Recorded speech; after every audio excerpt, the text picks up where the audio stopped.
Chapter 9, The Darkening Age, by Catherine Nixey. The reckless ones. For the wisdom of this world is foolishness with God. 1 Corinthians 3:19.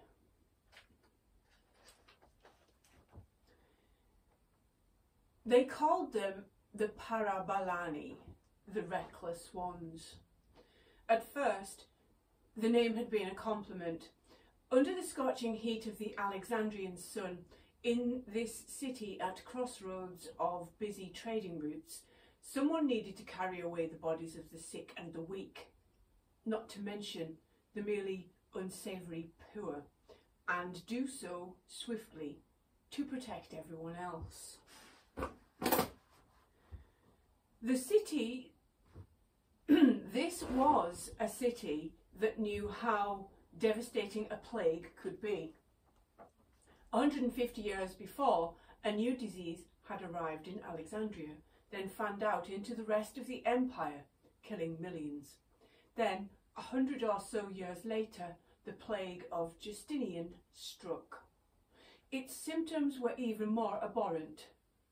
Buboes appeared, followed variously by coma, delirium, agonizing pain, black pustules about as large as a lentil, the vomiting of blood, and finally death. The plague was more devastating than the last. 25 million people died. To deal with the dead and the dying in an ancient city was therefore an essential job, and like most essential jobs, a despised one. In the 5th century Alexandria, the men who stepped forward to do this work were the Melany, the reckless, young Christians brave enough to act as stretcher bearers in this medicine-free world. These men were, in many ways, at the bottom of society. They were not wealthy or educated or even literate, but they had muscle, they had faith, and they had strength in numbers. By the beginning of the 5th century, there were an estimated 800 members of the Melany in Alexandria alone, an army. And the word is used advisedly of young men, devoted to the service of God, or more precisely to the service of his representatives on earth, the bishops.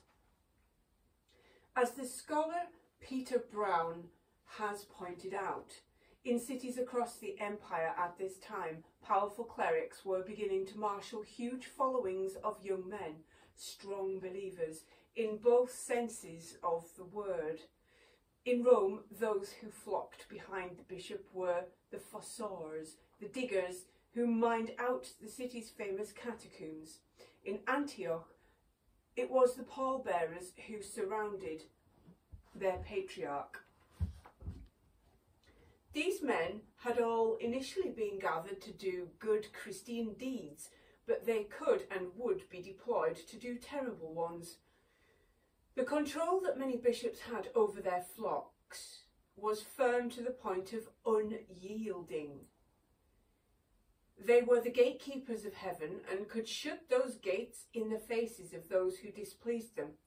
In the 4th and 5th centuries, bishops controlled de facto militaries of the faithful, and they were not afraid to use them. In Rome, the diggers upset an episcopal election with the use of alarming violence. As one bishop somewhat smugly observed, bishops were the calmers of disturbances and anxious for peace, except when even they are moved by some offence against God or insult to the church, as Brown has observed. Except. Brown has rightly drawn attention to that word. Peace could only be had at the church's say-so. The Lamb of God was now flanked by lions. The diggers in Rome were fearsome enough, and it was the Melany in Alexandria who became infamous. Cross the Bishop of Alexandria and as locals knew to their cost, he might send some of the 800 Parabolani to visit you. Argument incarnate, they massed outside the town hall, the theatre and the law courts. Their mere presence was enough to bully opponents into submission. They have been described as a terrorist charity, a strange oxymoron, but a good one. These men did, at times, do good deeds, but they also sowed fear. Terror is the word used in Roman legal documents about them. One spring day in AD 415, the Parabolani would go much further than merely threatening violence. On that day they committed one of the most infamous murders in early Christianity. Hypatia of Alexandria was born in the same city as the Parabolani, and yet a world away from them. While they spent their days toiling among the filthy and the dying, this aristocratic intellectual spent her days working with abstract mathematical theories and astrolabes. Hypatia was not only a philosopher, she was also a brilliant astronomer and the greatest mathematician of her generation. The Victorians, who became much taken with her, granted her other graces posthumously. One famous painting shows her draped naked against an altar, her nubile body shielded by little more than her tumbling tawny locks. A novel about her by the Reverend Charles Kingsley, author of the children's novel The Water Babies, is rich in such breathless phrases as the severest and grandest type of old Greek beauty, and in musings on her curved lips and the glorious grace and beauty of every line. This, alas, is romantic bunk. Hypatia was, without doubt, a beauty, but far from draping herself and her tumbling curls over altars, she always dressed in the austere and concealing uniform of a philosopher's cloak. She was devoted to the life of the mind rather than the flesh, and remained a virgin. Any man bold enough to attempt to sway her from this resolve met with a bracing response. It is said that one of her students fell in love with her, and not being able to control his passion, confessed his feelings. Hypatia responded briskly. She brought some of her sanitary towels and threw them before him and said, "You love this, young man, and there is nothing beautiful about it." The relationship understandably went no further. By the early 5th century AD, Hypatia had become something of a local celebrity. Alexandria was a city that had, for hundreds of years, been in thrall to its intellectuals. Almost as soon as there had been a city in that spot, there had been a library. And almost as soon as there was a library, stories about the library, and particularly about its foundation, had started to accumulate. According to one story, Ptolemy II, the ruler of Alexandria, had written a letter to every king and ruler on earth, begging them to send his library works by all kinds of authors, poets and prose writers, rhetoricians, sophists, doctors and soothsayers, historians and all others too. Not just in Greek either, but every language. Men too were sought, and experts enlisted from every nation to act as translators. Each group of scholars was allocated the appropriate texts, and so a Greek translation of every text was made. Nothing was to be left out of this ambitious new collection, not even religion. Indeed, particularly not religion. It had been Alexander's firmly held belief that to govern a people you needed to understand them. And who could hope to understand a people unless you knew what they worshipped? Understand that, and you understood their souls. Understand a nation's soul, and you could control it. Vast efforts were made with religious texts 2 million lines of verse, said to be by the ancient Iranian prophet Zoroaster, were translated. The very first translation of the Hebrew Bible into Greek was, according to legend, made here in the 3rd century BC.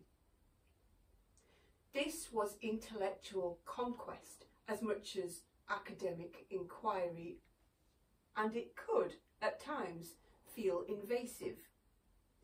If you had docked in the city's handsome port in the 3rd century BC, then your ship would have been boarded by the officials of King Ptolemy III, Euergetes. These officers would then have conducted a brisk search of your ship, hunting not for contraband, but for something that was, here, considered to be far more valuable: books. If any were found, they would be confiscated, taken off and copied.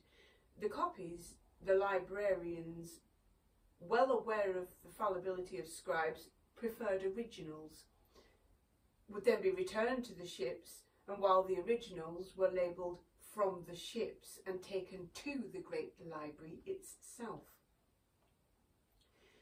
The Athenian government was written to, and their official copies of the great tragedies of Aeschylus, Sophocles and Euripides, believed to be the most accurate in existence, were requested.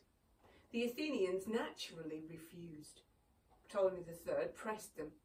He would pay a vast deposit, he said, 15 talents as proof of his good faith. Finally, the Athenians were persuaded, and they sent their tragedies. The faithless Ptolemy made magnificent copies on the finest writing materials, then sent those back across the sea. Athens got the money and the handsome new copies, but Alexandria had the best. It was a library of awesome ambition and size. The numbers of scrolls that it held is contested, but estimates of the collection give an idea of its extent, and they are astonishing. One puts the library's holdings at an implausibly high 700,000 volumes by the 1st century BC. Nonsense, probably, but there were perhaps as many as 500,000 scrolls by the 3rd century BC. Certainly there were so many that for the first time a system of categorizing the scrolls had to be invented to keep track of them all. This was easily the greatest library the world had ever seen, or that it would see for centuries. The famous later monastic libraries were paltry by comparison. The earlier ones usually held around 20 books. Even the major libraries of the 12th century contained no more than 500 or so, and naturally such collections were heavily weighted towards Christian texts. It took well over a millennium for any other collection to come close to what Alexandria had achieved in terms of volume, and longer still before any other library demonstrated such intellectual omnivorousness. By 1338, the Library of the Sorbonne in Paris, the richest in the Christian world, offered a theoretical 1,728 works for loan, 300 of which, as its registers noted, it had already managed to lose. It wasn't only books that Alexandria collected, but intellectuals. Scholars here were treated with reverence and to some marvellous facilities. Together, the great library and the museum provided them with a charming existence. There were covered walkways to stroll through, gardens in which to rest, and a hall to lecture in. Almost every need was catered for. Academics were also given a stipend from public funds, board and lodging, meals in an elegant domed roofed dining hall. There may also have been, somewhat incongruously, a zoo. The intention of all this was to lure the empire's intellectuals here, and it worked. Some of the most brilliant minds of the classical period flocked there to write, read, study, eat those free meals, and of course, to bicker. In populous Egypt, one vinegary observer wrote, "Many cloistered bookworms are fed, arguing endlessly in the chicken coop of the muses. The brilliant mathematician and physicist Archimedes, who famously stepped in a bath, noticed its water move and announced Eureka, had studied here. So too did Euclid, whose mathematical textbook remained the basis of maths education until the 20th century. Eratosthenes, who worked out the circumference of the Earth to an accuracy of 80 kilometres using little more than a stick and a camel, was also here, as too were the poet Callimachus, Aristarchus of Samos, who proposed the first heliocentric model of the solar system, the astronomer Hipparchus, Galen. The catalogue of Alexandria's intellectuals is as remarkable as that of its books. Hypatia's own father, Theon, had studied here. He was a mathematician of astonishing perspicacity, not to mention longevity. The commentaries he produced on Euclid were so authoritative that they form the foundation of the modern editions of his texts. Read Euclid today, and you are reading in part the work of Hypatia's father. Nothing lasts forever. As she stepped out on her daily ride through Alexandria in her chariot, Hypatia would have passed through a very different city to the one enjoyed by her forebears. As the 4th century opened, even its horizon had changed. The great temple of Serapis that had once dominated the city's skyline had now gone. Passing through the city, she would have seen other desecrations, smaller but still shocking. After razing Serapis, the Christians had gone on a victorious rampage through the city and its 2,500 shrines, temples and religious sites.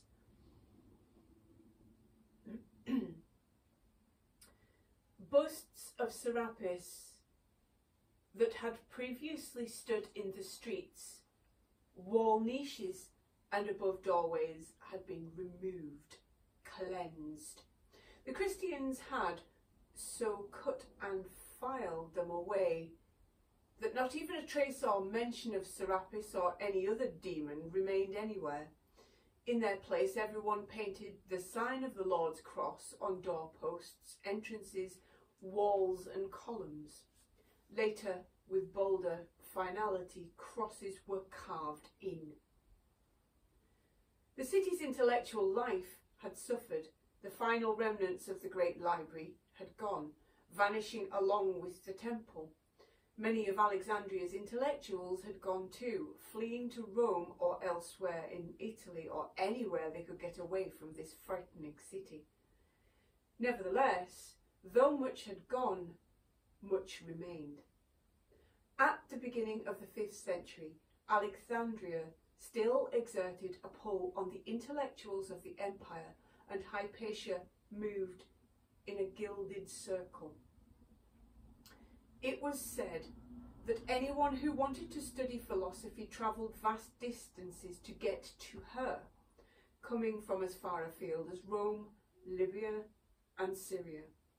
Some of Alexandria's leading citizens petitioned her for advice, which, it seems, she doled out with alarming frankness. Whenever anyone new and notable visited Alexandria, one of the first things they did was to pay Hypatia a visit. Orestes, the aristocratic governor of Alexandria and one of the most important men in the city, had become a confidant, friend and a powerful ally, and as it would turn out, a dangerous one. In a world that was becoming increasingly riven along sectarian lines, Hypatia remained determinedly non-partisan in her behaviour, treating non-Christian and Christian with meticulous equality. Orestes himself was a Christian. People of all faiths crowded in to hear her lecture and flocked to her house to hear her speak. Devotees gathered round her at all times. Those who were taught by her grew almost queasily rhapsodic in their praise. They were fortune's darlings, to be able to sit at the feet of this luminous child of reason. Many of Hypatia's pupils had other, more concrete reasons to consider themselves blessed. They were some of the wealthiest and best educated young men in the empire. When away from Alexandria, they wrote each other fondly affectionate letters from their country villas, extolling the virtues of simple rural life with the enthusiasm of those who have never had to do any simple rural work. When one student wished to show his affection for another, he brought him a horse. Now in her late middle age, Hypatia had established herself as one of the most respected figures in Alexandria. The entire city, as one later admirer gushed, naturally loved her and held her in exceptional esteem. It was not true. In the spring of the year 415, relations between Christians and non-Christians in Alexandria were tense. The sky above the city might have been darkened by only a few scudding white clouds, but in its streets the atmosphere, always quarrelsome, was more precarious than ever. To make matters worse, the city had a new bishop, Cyril. After the zealot Theophilus, many Alexandrians must have hoped that their next cleric would be more conciliatory. He was not. But then his breeding hinted at as much. He was, after all, Theophilus's nephew, and true to family form, he was a thug. Cyril had not been in power long before he showed himself to be, if anything, more vicious than his uncle. Even Christians had reservations about this brutal and ambitious man. He was, as one council of bishops put it, a monster, born and educated for the destruction of the church. And within a few years of his coming to power, his violence had begun. The Jews were among the first to suffer. The population of Jews in Alexandria was large, and according to legend, had itself benefited from the city's bibliomania. Ptolemy II, or so the charming story goes, had been desperate to find scholars who could translate the mysterious but highly respected Jewish writings for him, so that they could be added to the library's collection. However, no Greek could fathom the script in which they were written, so Ptolemy had asked the Jewish leaders for help. They had agreed and sent him some elders as translators, but there were terms. In return, they wanted 100,000 or so Jewish prisoners of war held in the city to be set free. It was a vast number. Ptolemy thought for a moment, then agreed. He got his translators, 70 or so of them. The Jewish prisoners gained their liberty, and the great library got its translation, which became known in the translator's honour as the Septuagint. There was little interest in Hebrew writings by now. According to the hectoring sermons being preached by a new generation of intolerant Christian clerics, the Jews were not a people with an ancient wisdom to be learnt from. They were, instead, like the pagans, the hated enemies of the church. A few years earlier, the preacher John Chrysostom had said that the synagogue is not only a brothel, it is also a den of robbers and a lodging for wild beasts, a dwelling of demons, a place of idolatry. so Chrysostom's writings would later be printed with enthusiasm in Nazi Germany. At that moment in Alexandria, the smouldering Christian dislike of Jews burst into outright violence. A Christian attempted to regulate the dancing and theatrical displays, apparently much enjoyed by the city's Jewish population, started a complicated chain of reprisals that climaxed in a Jewish attack on some Christians. Some were killed in the attack, and Cyril was provided with the pretext he needed. Mustering together a mob of the Parabolani, as well as some of the merely brutal and enthusiastic, Cyril set out. He marched in wrath to the synagogues of the Jews and took possession of them, and purified them and converted them into churches. Purified, in such texts, is often a euphemism for stole self-righteously. The Christians then completed their work by purifying the Jewish assassins of their possessions.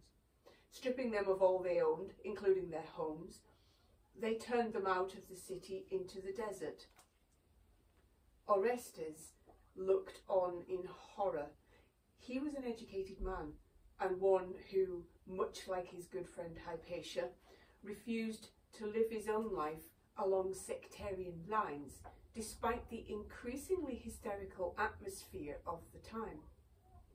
Ostensibly the most powerful man in the city, he was nonetheless unable to stop this uprising. A mere governor's retinue was no match for 800 marauding, muscular Parabolani. Moreover, Orestes knew well how determined Cyril could be. The bishop had previously tried to set his spies on Orestes, ordering them to follow the governor as he went about his business around the city, and presumably as he called on Hypatia too. Surrounded by informers, powerless to retaliate, Orestes took the only action he could in the face of Cyril's aggression. He wrote to the emperor to complain about it.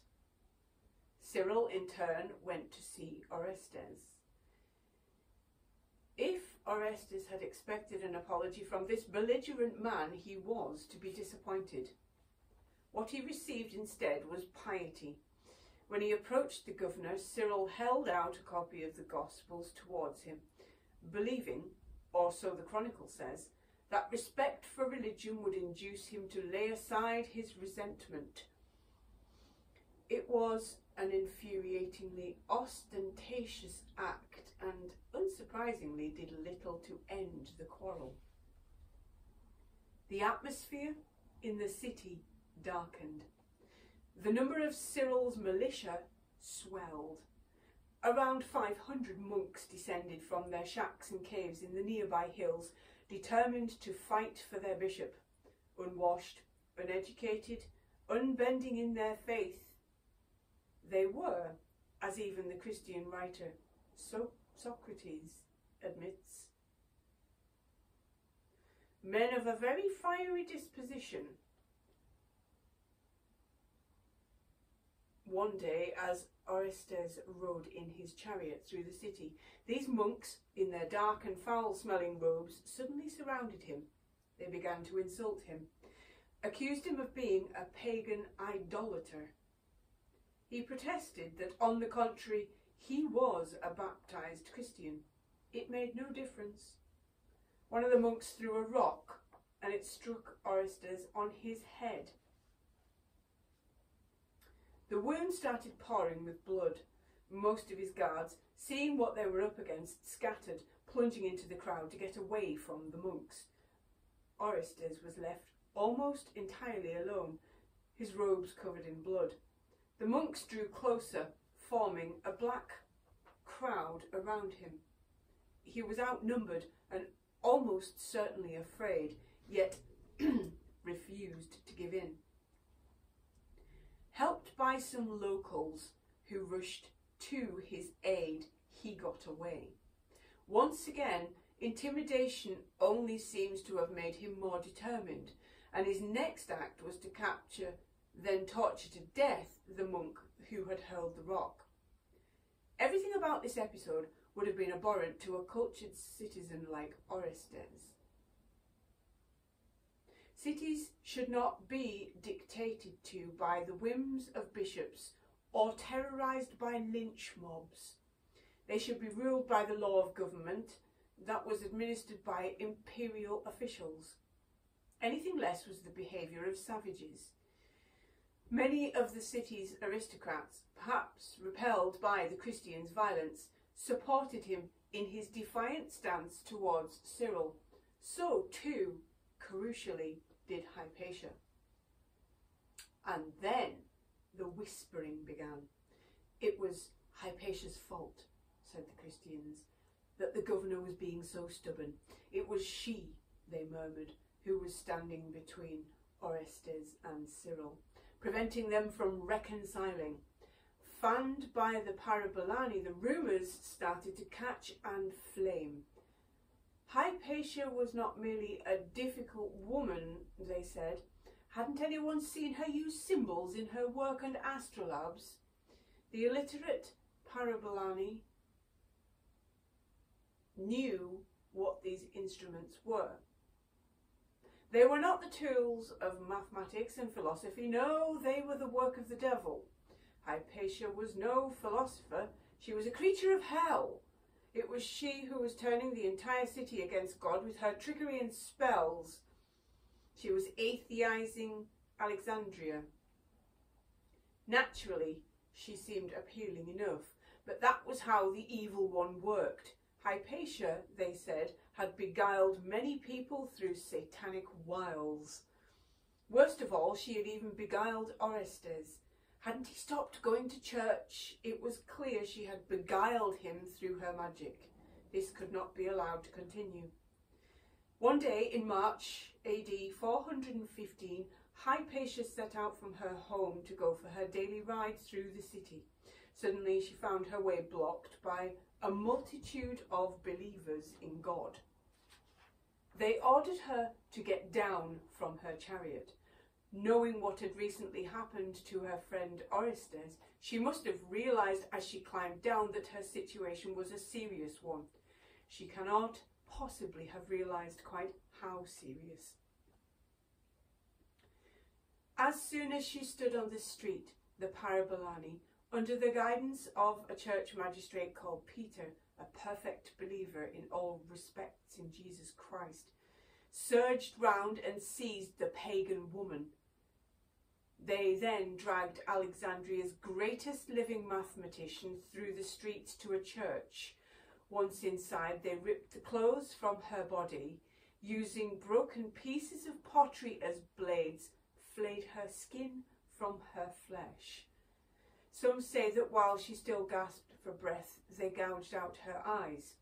Once she was dead, they tore her body into pieces and threw what was left of the luminous child of reason onto a pyre and burned her.